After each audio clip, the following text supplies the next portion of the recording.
All right, what is up, you guys? I am doing this again. I recorded a trailer reaction to the new Ghostbusters video earlier this morning, and the man got me. Sony Pictures flagged my video.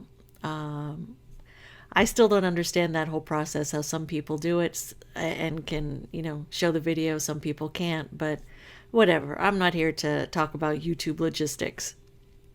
So we're still going to talk about the Ghostbusters Afterlife trailer. I watched it several times, 3, 4 times this morning, but I'm going to play it right next to the other screen and give you my thoughts on it.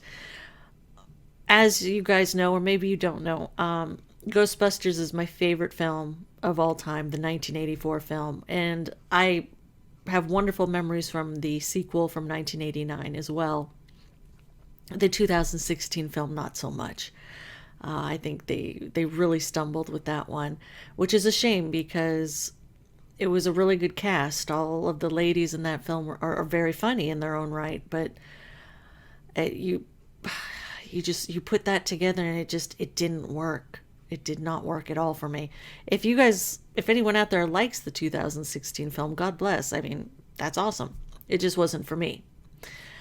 But this, I believe, is a continuation of the 84 film and I believe the 89 film. So this, is the third film.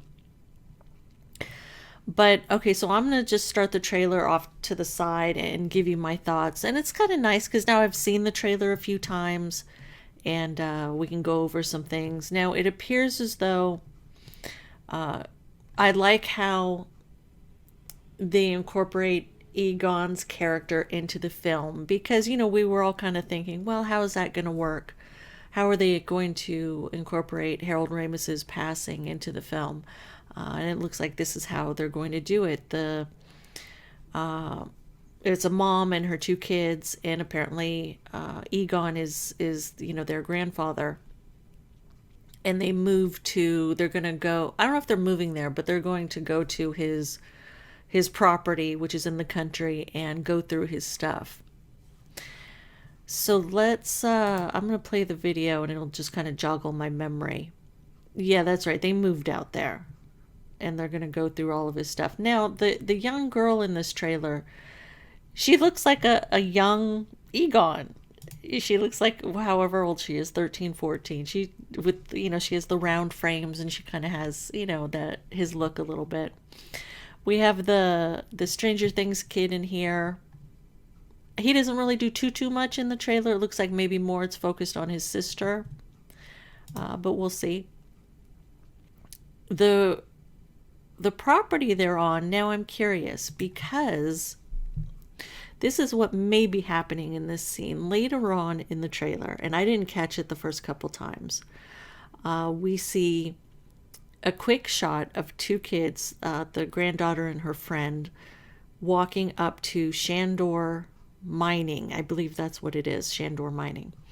Now, Shandor I knew sounded familiar because that's from the original film. If you think back to the prison scene when the Ghostbusters are in prison and Egon is talking about, I think his name was Ivo Shandor, and he was like the main kind of bad guy, and I believe he was considered a kook way back in the day, and he wanted to bring about the destruction of the world. Now it looks like these kids are maybe on Shandor's property, so maybe it's somewhere that they hang out, and all of these spirits are under his property.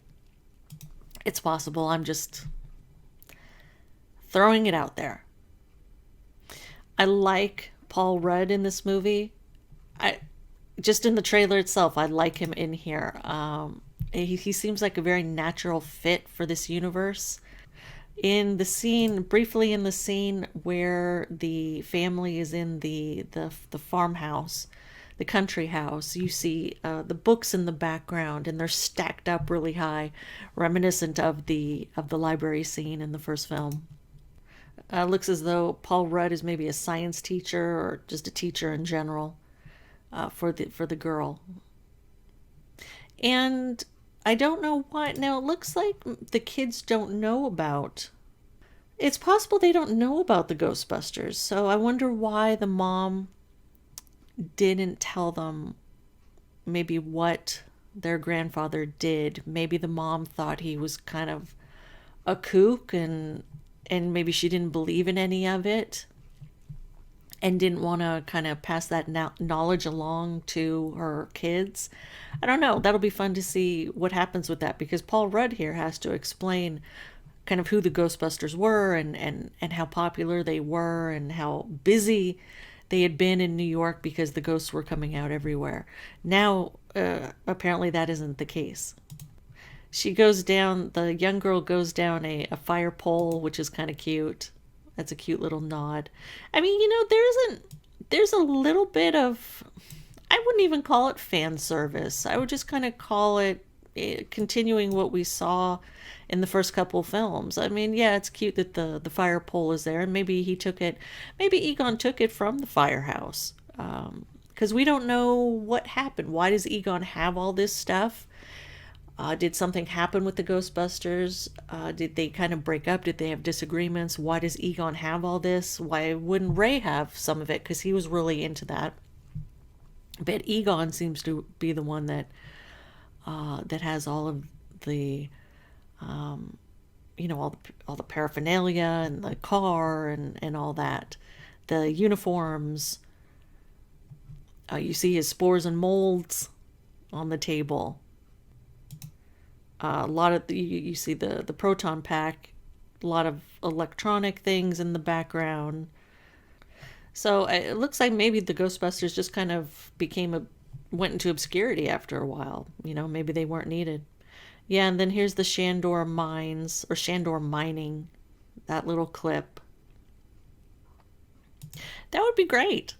That would be a nice avenue to explore. It's such, it's not really a huge chunk of the film. When you think Ghostbusters, you think Zool and the gatekeeper and the keymaster, but Shandor it's not a deep cut, but it's not one that comes to the top of your head.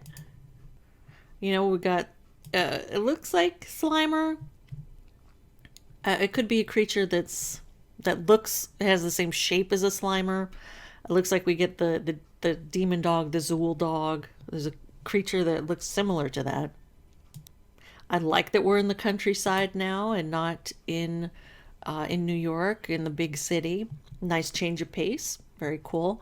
Now, I also don't remember the Ecto-1 having that seat that flies out. Am I wrong in that? Am I just not remembering correctly? It's cool.